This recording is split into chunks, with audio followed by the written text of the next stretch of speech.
This is Monkey World in Dorset, the largest ape and monkey rescue centre on the planet. Today on Monkey Life. There's a new baby in the woolly monkey house, but the team are worried for its safety. If it starts going limp or lolling, they need to make a decision whether or not we take it. Yeah. Yep. Baby orangutan Dinda gets to grips with her outside enclosure, and stump-tailed macaque Koko struggles with hers.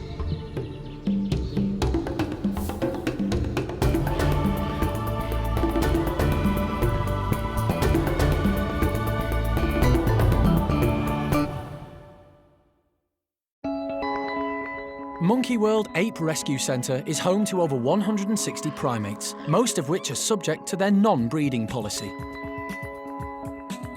But orangutans, golden-cheeked gibbons, and woolly monkeys are all highly endangered and are allowed to breed. Every new baby is crucial. It's morning at Monkey World, and in the woolly monkey house, there's a new arrival. Overnight, 12-year-old Kuna has given birth. Keeper Mike was the first to see mum and baby.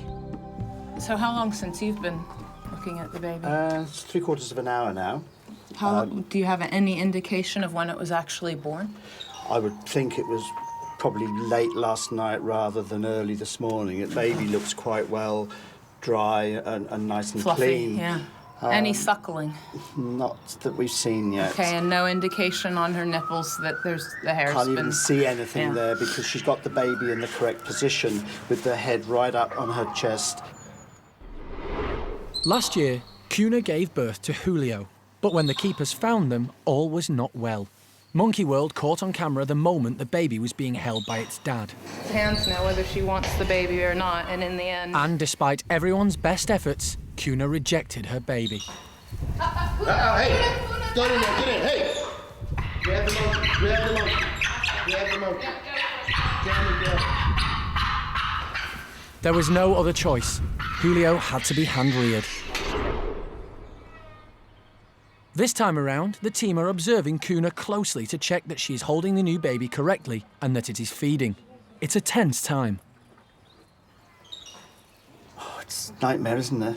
No, it's great. No, yeah, but it's just this sort of worrying. Is she going to feed it? Is she not? And it's so difficult. It is what it is. So I would propose that exactly 24 hours from now we reassess, assuming that she's still looking after it properly. We do need to keep a close eye that it doesn't start. If it starts going limp or lolling, we also need to make a decision then and whether or not we take it. Yeah. Okay. Yep. But later, the team is taking no chances. At this point, you know, it's now late afternoon, and we need to decide whether the baby's coming away from Kuna. Maybe she's never going to be a good mum. And over in Hananya's group, leading ladies Cherry and Peggy better watch out. New girl Johnny is after their position at the top.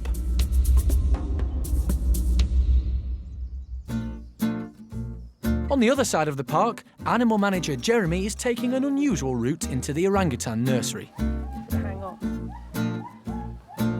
9-month-old Dinda has been living full-time in the nursery for 2 weeks now.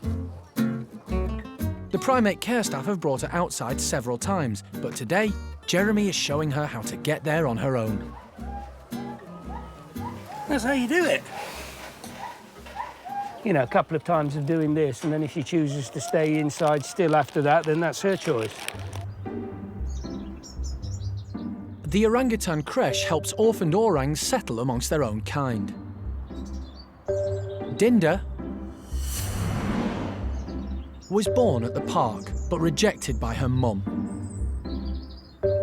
She was hand-reared, but had contact with the orangs in the nursery from day one. It all depends on how you hand-rear them as to how they develop. I mean, I know people have a problem with it, but children are what you make them. And if you let them get on with exploring and discovering things, then they're going to progress a lot quicker than a baby that's very cosseted. Xiao Ning is now 4 years old. When she was a baby, there was no creche at the park, so she spent more time with keeper Mike and the rest of the primate care staff. Xiao Ning here, because we didn't have anywhere for her to go with other orangs like we've got now with Dinda, she was much slower in her development. It's not, I mean, she soon caught up, as you can see. But Dinda, we were lucky that we've created the nursery since then. So Dinda's been part of the whole orang social scene from a very early age. Therefore, it's going to become more natural to her. The outside enclosure is designed to help the babies learn to climb.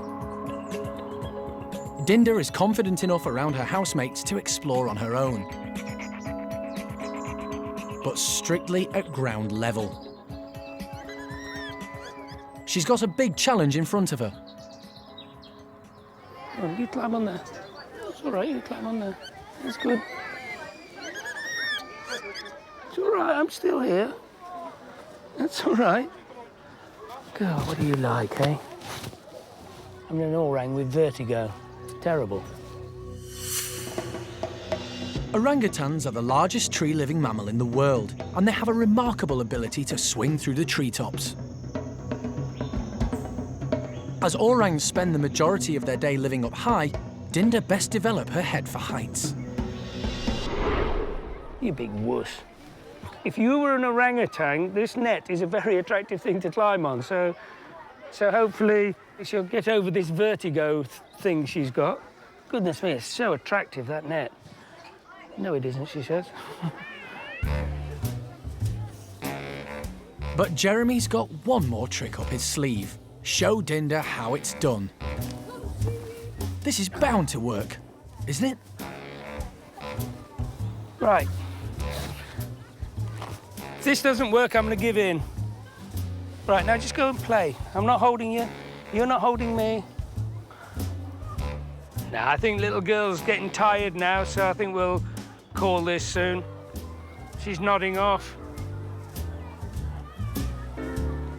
So now I've got to make the decision, do I stay here and have a kip with her, or do I come down and do some work?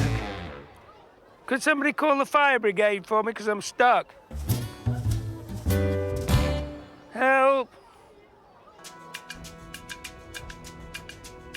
Back with the woolly monkeys, new mum Kuna is still holding on to her baby, which is good news, but no one has seen it feed yet. Kuna rejected her last baby, Julio. Thanks to Alison and Mike, he became only the second woolly monkey in the world to survive being hand-reared. You feel happier now, do you? I can hear you snuffling in the air. The team haven't decided whether or not they should take this baby away to be hand-reared, but they want to be prepared. So we're getting ready for all eventualities. Everything that I used and Mike used with Julio, we've boxed up and we've got here.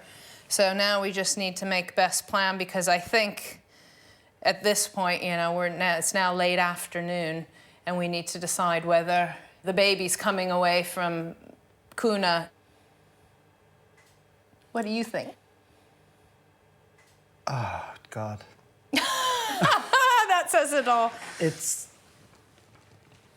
I think, knowing her past record with the other one, I think we ought to probably err and be a bit cautious and take it away. Maybe she's never going to be a good mum. You know, some primates just will never entertain the idea of having a baby and holding it even. It's just this crucial thing of trying to find the baby to suckle. And the nipples are so far under the armpit, it's covered in hair. It's like even a mother that rears a baby, you don't hardly ever see it suckling. There's so many things to... So rather than have another disaster, you know, hopefully if we take it, you know, as Alison did with little Julio, you know, we can make this one survive. And Julio's gone back in that group. I mean, he's a total little sweetheart. Kuna's doing much better than she did with Julio, and the park really want her to bring up the baby. But if it's not feeding, the team can't take any chances. They're going to have to make their decision soon. It's a huge lottery, isn't it? It's not, we were just talking going up the road. This is just such an awful thing to have to decide. Coming up, decision time. Will the team take drastic measures with the new woolly monkey baby?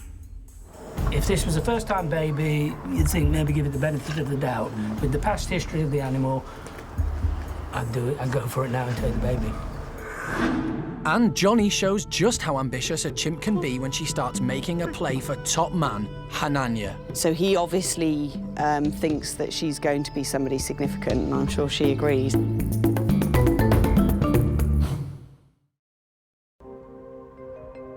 At Monkey World in Dorset, the park's 11 woolly monkeys are part of the European Endangered Species breeding programme.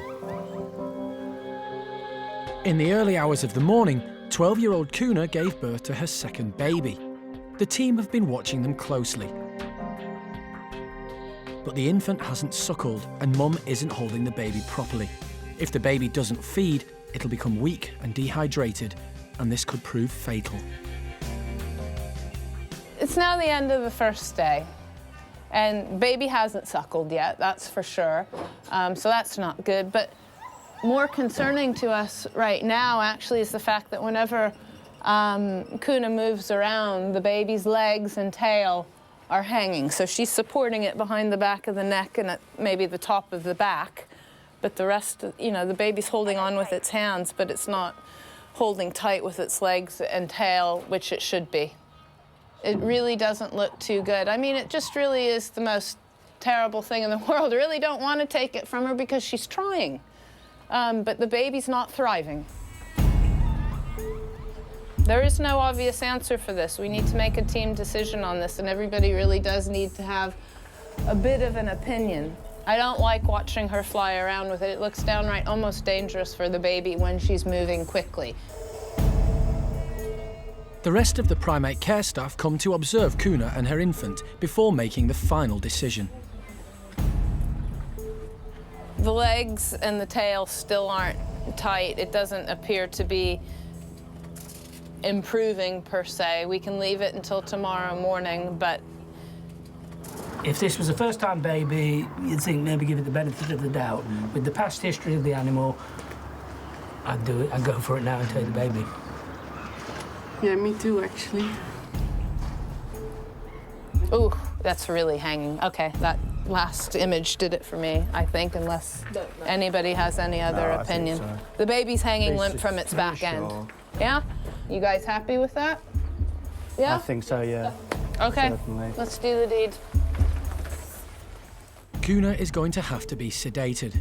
Animal manager Jeremy uses a blowpipe to administer the anaesthetic.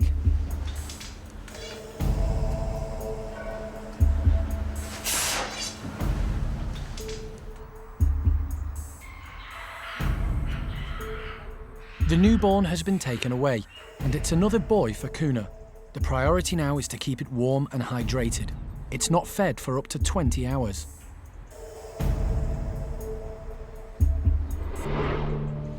Later, it's touch and go. Can the team get fluids into the baby woolly monkey in time? Very slow. The nutrition is not the issue, it's the dehydration that when you're this size that's the big worry.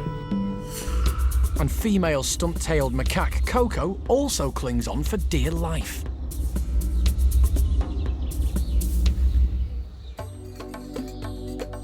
Over in Hananya's chimp group, newcomer Johnny is busy proving that behind every good man, there's an even better woman. Johnny came to the troop from the chimp nursery only 4 months ago, but she was quick to grasp the complex hierarchy of the group. She settled in quickly, but she has a higher aim in mind than simply being popular with her peers. It seems likely that one day, Johnny will be one of the dominant ladies in the group. I do think Johnny's going to be a very high-ranking female. Hananya seems to be very keen on Johnny. He spends a lot of time grooming her. So he obviously thinks that she's going to be somebody significant, and I'm sure she agrees. For now, the position is already taken. Cherry and Peggy are the dominant females.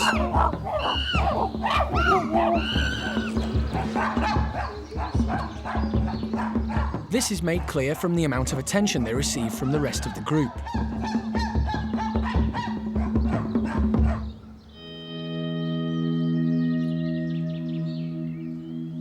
Grooming isn't just a way of relaxing and bonding, it's also how the chimpanzees establish their hierarchy. The more important you are, the more pampering you receive, and Cherry and Peggy get more than their fair share.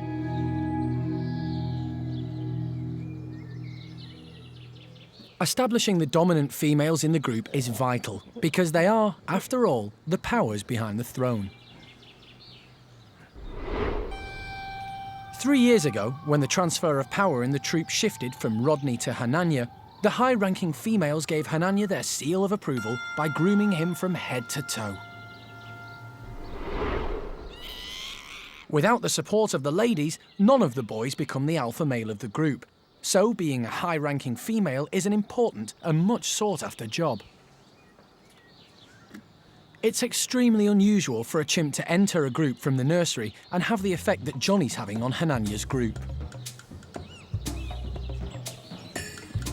At 8 years old, she has become a big female, confident with both dominant males and females in the group. And she's very much the boys' centre of attention at the moment. But Johnny's no fool. She's made the right friends, but she's focused on a much bigger prize, the boss man himself, Hananya. It certainly looks like Johnny's going places.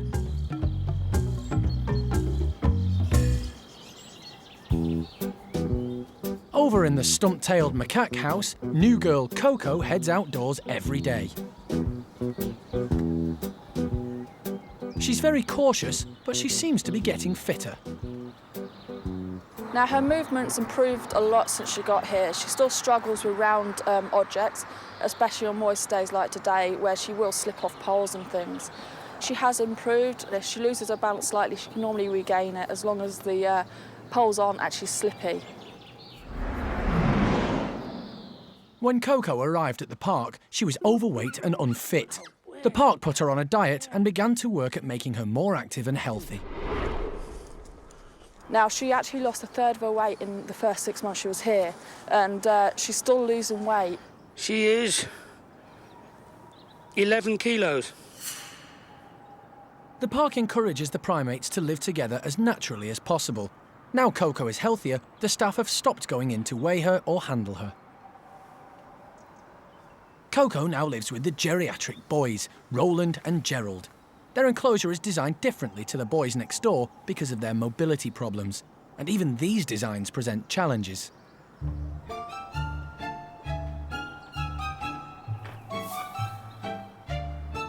Koko shakes off the fall and stays determined.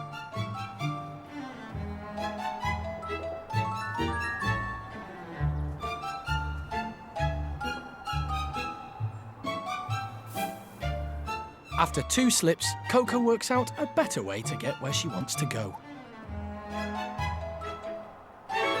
Oh, she's very stubborn. She slipped down the first pole, so she then chose another path round. So she's got the intelligence to do that and the mobility to do that now. She's doing incredibly well today. She's right round at a point that we haven't had her before. If she wants to do something, she'll do it. If there's anything in her way, she'll generally push it out the way unless she can't. And then she'll keep going until she gets bored, and then she'll find an alternative route. Koko's rehabilitation is going very well, and life for her has certainly improved.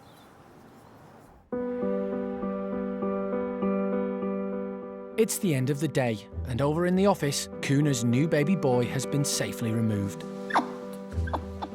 Kuna wasn't holding him properly, and he wasn't feeding, so the team had to take action. Yep, he's already sort of making little suckling moves, so we'll need to get some fluid into him and weigh him. 410, 410, 410 grams. The team didn't see the baby suckle throughout the day. Alison's worried that he's dehydrated. If I pinch his skin on his arm, it stays peaked. You see that peak right there? That's an indicator. If you normally pinch your skin, if you're not dehydrated, it springs right back. The fact that it holds a peak at all means that he's dehydrated. So first order of business is just getting a bit of fluid into him and something that isn't gonna necessarily cause diarrhea. Now, the first time that he takes the milk, it might actually cause him a little bit of diarrhea because his stomach and his gut isn't used to it. Very slow. And so you just want to get the fluid into him before you start. The nutrition is not the issue, it's the dehydration that when you're this size that's the big worry. 18 months ago, Alison hand-reared the newborn's brother, Julio, and discovered baby woolly monkeys thrive on constant contact. She needs to do the same for the latest arrival. Such a good boy. I know. And as soon as I move away, even just from this distance, he wants to be right here looking at me and tucked up. And I believe that's why these don't thrive in an incubator. If you were to take him and set him down, all of that interest in moving around would just disappear and he would end up just laying in the incubator. So once again, we'll go through the deal of carrying him around just like his mum would. Woolly monkey babies are extremely fragile and are notoriously difficult to hand-rear. So Alison has her work cut out if this little one is going to make it and become only the third to survive this treatment in the world. Next time, the new woolly monkey baby is 24 hours old, but his survival hangs in the balance. It's still way too early to say whether or not, this little guy is gonna make it or not. In the chimp nursery, young Bryan gets hassle from bully boy Seamus. And the team are concerned that chimp Charlie is being picked on. They need to decide if he can stay living with the bachelor group. Charlie's always been a loner. I don't think he sees any point in chimpanzees whatsoever.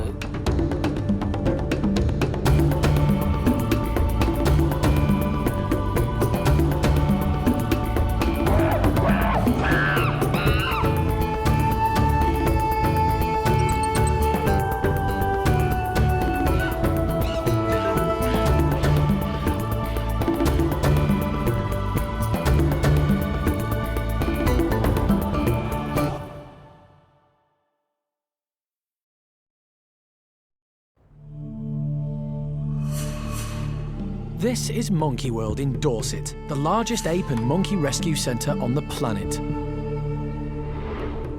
Today on Monkey Life. Just 24 hours old and life hangs in the balance for the new woolly monkey arrival.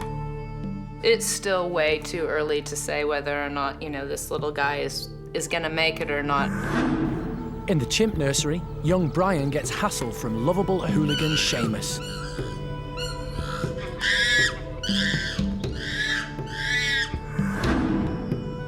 And chimp Charlie is being picked on. Are his days living with the bachelor group numbered? Charlie's always been a loner. I don't think he sees any point in chimpanzees whatsoever.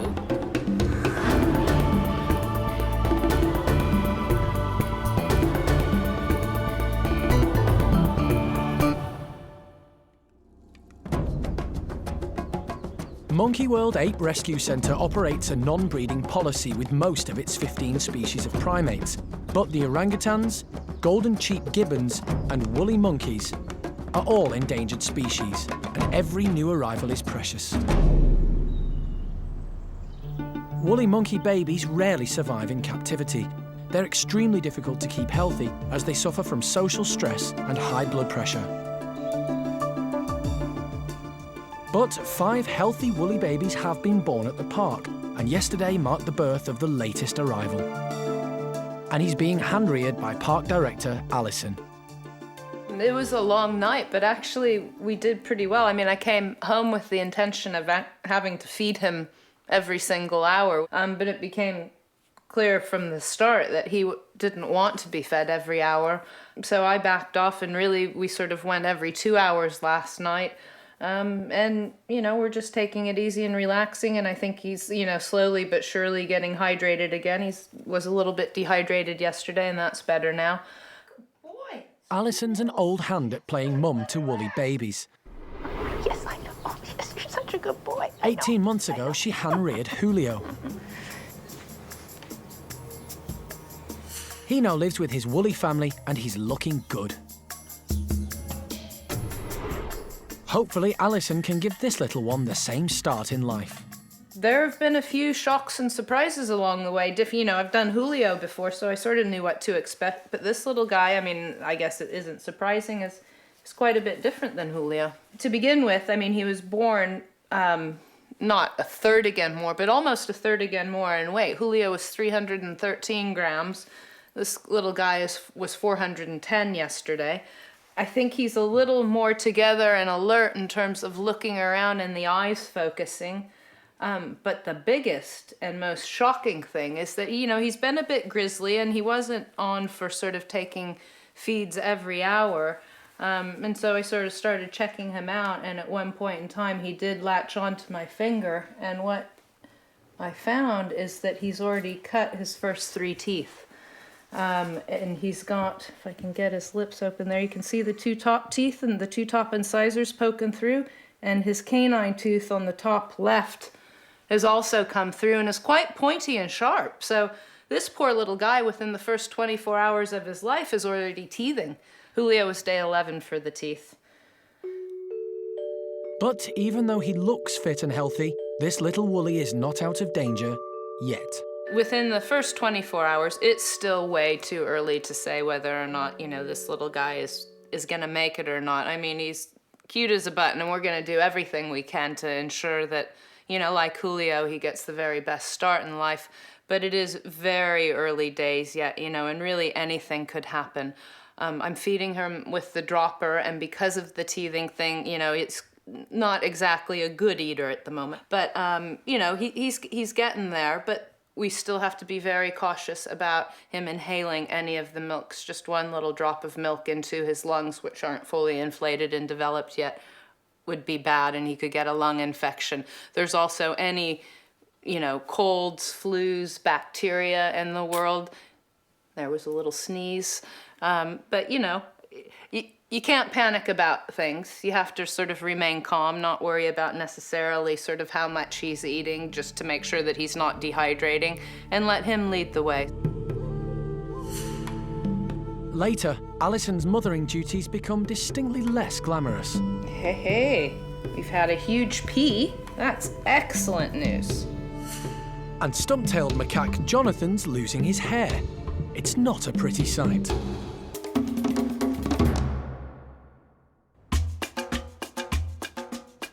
Living in the chimp bachelor pad is one of the park's most lovable characters, Charlie.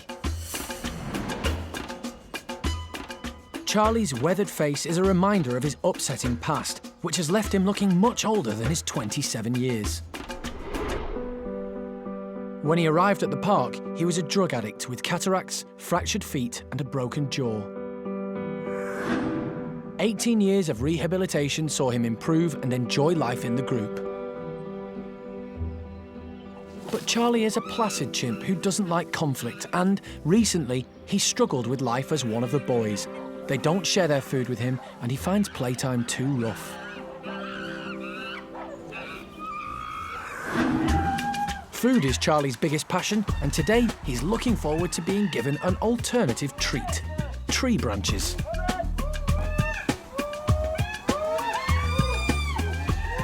As well as fruit, vegetables, and healthy snacks, leafy branches are a regular part of a chimpanzee's diet. Come on, Charlie. The group enjoy the branches, but Charlie's been left out again. He's finding it increasingly difficult to compete with the others. Charlie doesn't have a best friend. He moves in on Buxom to see if he will share, but Buxom can be aggressive.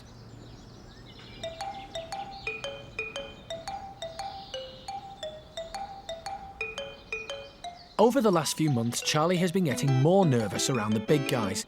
He only has 3 teeth to protect him, and his position in the group hierarchy is sliding.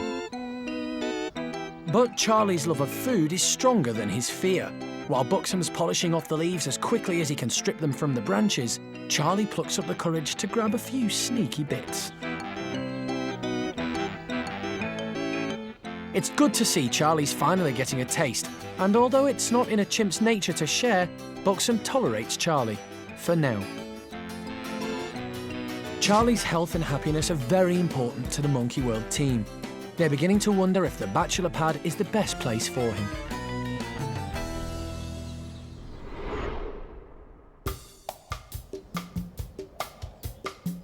The chimpanzee nursery is currently home to 8 chimps. The newest is 3-year-old Bryan. He's been living with the group for a few months and has only recently plucked up enough courage to go outside. Can we have a look round? What do you reckon? There's Andy. You know Sal. Foster mum, Sally, keeps a close eye on all the youngsters. She's a wonderful mother and Bryan follows her everywhere, but their closeness hasn't gone unnoticed.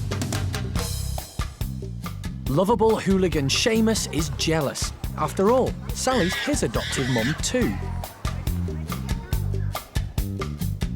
And when Bryan strays too far from Sally, Seamus is waiting for him.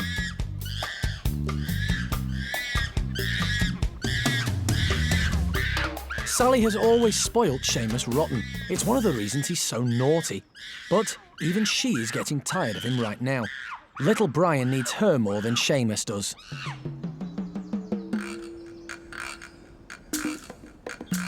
Bryan is clearly wary of Seamus, but he's also smart and has worked out a way to avoid conflict with him. He knows if he stays near Sally, Seamus will leave him alone.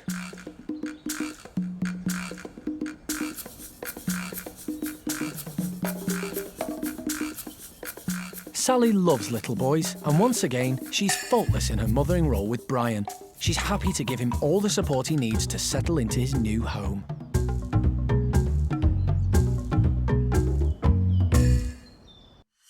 Still to come, the team has to make an important decision about Charlie's future. Charlie's always been a loner. I don't think he sees any point in chimpanzees whatsoever. And it's all too much for the new baby woolly monkey.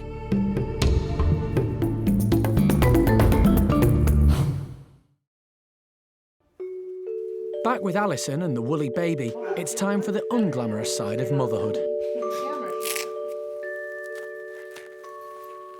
Hey, we've had a huge pee. That's excellent news. Excellent news. I just need to see him sort of defecate and know that his guts are moving. I can see that he's starting to consider it. There's a little bit. A lot of the time with baby animals, you can actually encourage their bowels with a warm, damp cloth if you just touch it to their sort of backside, which is sort of a similar thing that his mother would be doing. She'd be lifting up his tail, checking out his backside, and cleaning him up a bit, which just encourages the gut action. And we got a little bit there, so that's a start, little man. There you go. Oh, it looks, and I think it's time for a break now. I think we're a bit tired. Oh, it's a tough day, yeah. This baby woolly's brother, Julio, was only the second woolly monkey in the world to survive being hand-reared.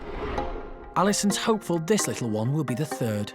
Yeah, I think I am feeling quite comfortable and perhaps confident with this little one, because you know what to expect this time, and I know that he's not like a little China doll, and that he is quite robust, and that actually it's very good for me to move him around in a fairly rough way. I mean, it's funny, people sort of come in and see him for the first time, and when they touch him, they touch him like he was porcelain, or, like he might break and stuff. And really, he's quite roughy-tufty, and keep in mind that he should be sort of clinging to his mum and holding on as she's flying around the enclosure. So, I mean, this tail is quite strong and can hold his weight. And right now, he's gripping on strong with his hands. He can support himself. And really, we want him to be doing a lot of that, because that is what will help encourage his appetite and also encourage his guts to move and get the feces moving through. So it's all action stations. Just like a human newborn baby, woolly monkey young need constant care and attention. And Alison's going to be providing it for the next 7 months before this little one will be ready to join his woolly monkey family.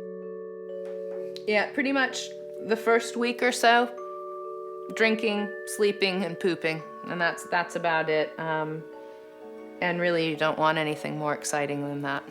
That's good for me right now.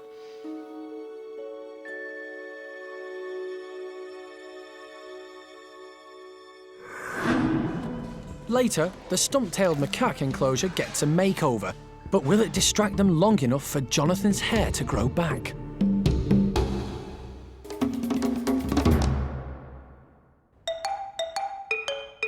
Over in the bachelor pad, there's concern for chimp Charlie. Recently, he's been struggling. The boys don't always share food with him, and their play can be too rough. To make matters worse, Charlie doesn't have a best friend within the group. So the team have come to a decision. He's to be separated off from the rest of the group for a short time every day, and animal manager Jeremy is going in to cheer him up. 2 things, really. I want to keep a very close eye on him so that nothing slips us by, or is less likely to slip us by. And 2, I need cheering up, and I want to go and play with Charlie. I mean, I'm not going to try and make something out of this that it isn't. It's my bit of time for me and Charlie. We're just going to go and hang out. Jeremy's aim is to give Charlie a little extra food and attention every day. The other chimps are kept occupied with treats, so they don't notice his absence. If they did, they might pick on him when he returns. Jeremy has known Charlie for 19 years, and they share a close bond. Hello, my man. Hang on a minute. Hold my hand. Good boy. Yes, it's good to see you too. Come on.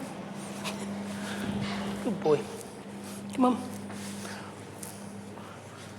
But as happy as Charlie is to see Jeremy, he's clearly more excited by the goodies his old friend has brought him. What? Look, the bag. What we got today? Hey, what we got today? This is the tricky bit. Albert Einstein, eat your heart out.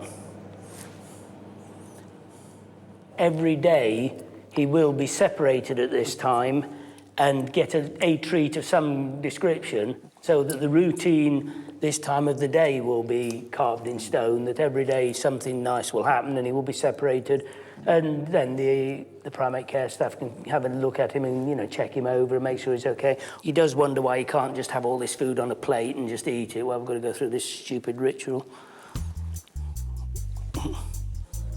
As you can see, I might as well not be here at the moment because we've got treasure. What we got today? Look, there's something in here. But you're not, it's so silly. Look, there's stuff wrapped up in. What's that? What's in there? Charlie's life revolves around food. But he arrived at the park with only 5 teeth, so eating has always been a challenge for him. Last year, he had to have another removed, but somehow, Charlie always gets by.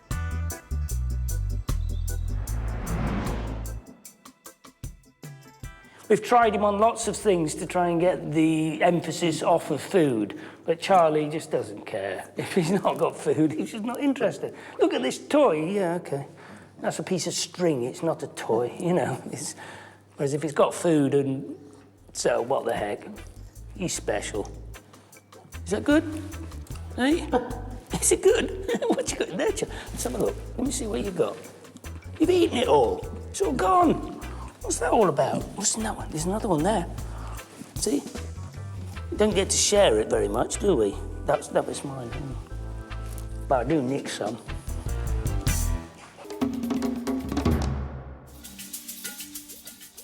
There are 11 stump-tailed macaques at the park, living in 2 groups. They're affectionately nicknamed the Ugly Monkeys. Today, the boys' inside enclosure is having a makeover.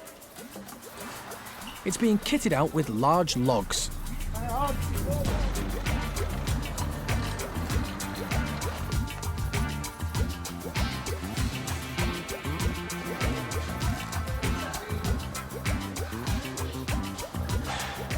The keepers want to distract the uglies from some behaviour which has been making them look even more ugly. Over-grooming. A couple of years ago, Jonathan was looking really, really bald. Now, at that time, we put it down to over-grooming, because obviously these are ex-lab animals, so they've never had intimate contact or even any contact with each other apart from vocalisation, so they never learnt how to groom. Grooming plays an important part in all primate societies. Low-ranking members want to be accepted by the high rankers and offer themselves to be groomed by everyone. But the Stumpies have been taking their grooming a little too far. The team have noticed that if the weather's too hot or cold, they stay inside and groom. And groom. And groom. And that's why Jonathan's going bald. Over-grooming isn't harmful, but the park does try to distract the group from doing it. Hopefully the logs will do the trick. The reason we prefer the real trees as opposed to nice round poles is it gives them multiple levels to climb over. Instead of a nice smooth texture, they have to actually grip onto it, and this will build up their muscle tone, as well as giving them that bit more of entertainment. Sam is first to investigate.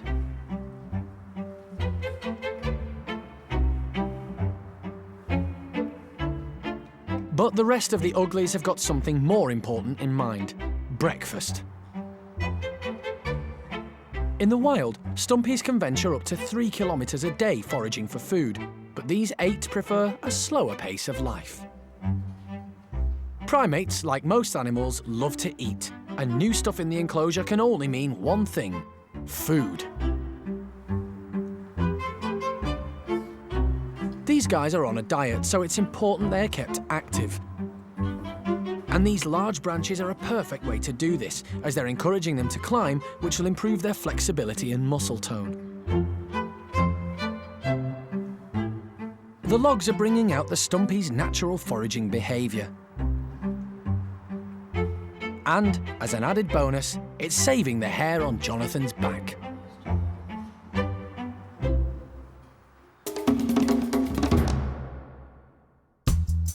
Back with Charlie and animal manager Jeremy, it's playtime. Charlie. But the remnants of honey stuck on Charlie's nose are far too distracting. Charlie, don't pick your nose. Pete, you gonna do that all day? Charlie definitely enjoys a slow pace of life, but Jeremy wants him to have some fun. Oi, stop it. Come here. Oi, come here. Charlie's always been a loner. I don't think he sees any point in chimpanzees whatsoever, to be honest with you. I mean, he's okay with them, and he'll hang out with them a bit, but he's not... You know, I don't think he's got much value for chimpanzees, to be honest with you. They're more of a nuisance to him than a value. What are you doing? What are you doing? What are we doing? I can't climb about like that. The other bachelor chimps play too rough for Charlie. I'm gonna jump on you in a minute. Jeremy's much more gentle. He keeps Charlie happy and active. You're not supposed to laugh when I'm beating you up. I'm gonna bite your ribs in a minute. If Charlie continues to have problems in the group, the team would consider moving him. We've got 1 or 2 contingency plans and basic, plans for the future. Maybe an old-timers group. There's lots of options that we talk about. No, nothing specific, but it'd be nice to have a group for the old codgers. That'd be great fun. And I want to look after them. Grumpy old men together, Poor old lad, aren't you? Eh? Next time. The path of true love never did run smooth, not even for golden-cheeked gibbons. We're going to give them the best option that we can by offering her another male and by offering him a lady who won't be quite so nasty to him. Naughty Seamus is being nice to young Bryan for a change, but how long will it last? And there comes a point in every young orangutan's life when it's time to move on. Aris can be a little bit boisterous with the youngsters sometimes, and he's growing up a little bit now. He's getting a bit older, so maybe it's time to be with the older guys.